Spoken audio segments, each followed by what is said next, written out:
wannan azumi na rana ta uku, muna roƙon Allah subhanahu wata'ala ya karɓa mana ibadunmu ya kuma sa muna daga cikin nagartattun bayi a cikin wannan wata mai albarka.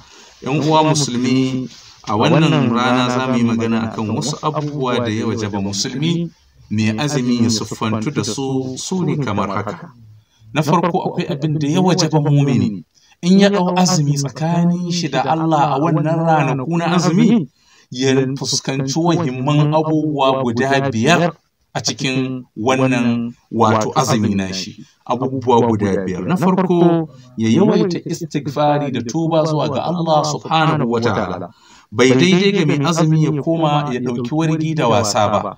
Azumi na farkon abin da mai azumi zai yi, ya istighfari, ya fuskanci istighfari da tuba da komawa zuwa ga Allah subhanahu wata'ala a dukkanin waɗannan kwanuka nashi na azumi. Abu na biyu, ya wajaba mai azumi a kwanukansa na azumi ya fuskanci karatun alƙur'ani da zikiri da salati ga annabi sallallahu alaihi wa alihi wa sallama a mafi yawancin lokacinsa.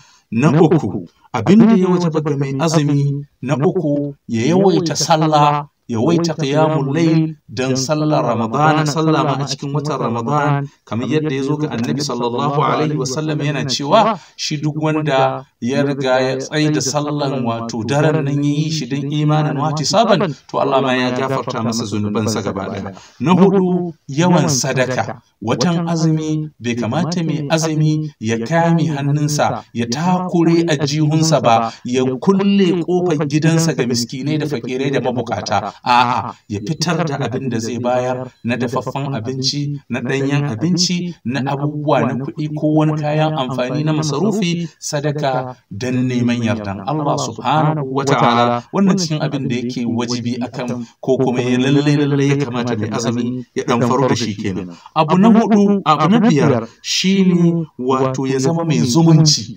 Zumunci a watan azumi, watan zumunci ne ga mazumunta, watan zumunci ne ga abokai, watan zumunci ne ga sauran wato abubuwa, wato jami'an ko abokan hudodi na yau da kullum.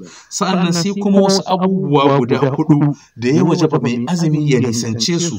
Mai azumi ya wajaba ya nisanci giba, yi da wani, da annamimanci. Don har annabi sallallahu alaihi wasallama ma ya ce duk wanda bai bar abinci wato Allah bai bukatan azumin mutumin da yake yin da wasu, ko yake giban wasu, ko yake zagin wasu, ko yake bagaƙen maganganu ga wasu, to Allah bai bukatan wato yunwansa na azumi ko kishirwansa na azumi, wato kamar dida ma ya sha ruwa ma ya huta saboda tsananin wato girman laifin. Abu na 2 da ya wajaba mai azumi ya nisanta, maganganun banza, maganganu marasa ma'ana, maganganun da addinin musulunci bai yarda da shi ba, maganganun da Allah subhanahu wata'ala ba zai yarda da shi ba. Ya wajaba mai azumi ya nisanci wannan. Sai abu na 3 cikin abubuwan da ya wajaba musulmi mai azumi ya nisanta, to yawan fushi, yawan tunzura da tashin hankali. Har annabi sallallahu alaihi wasallam ya koyar da mu, yace in ma wani ya zage ka, ka ce ni fa mai azumi ne, ka ce ni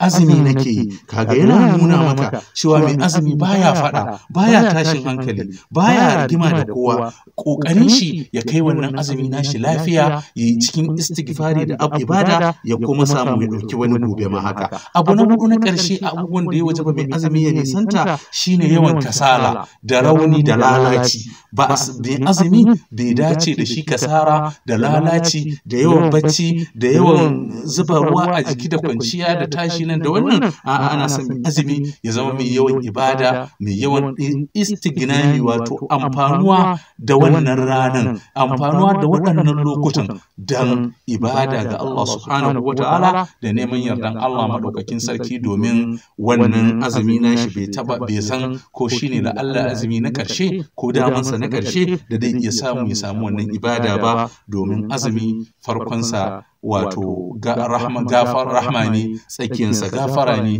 ƙarshensa kuma ‘yantawa ne daga shiga wuta.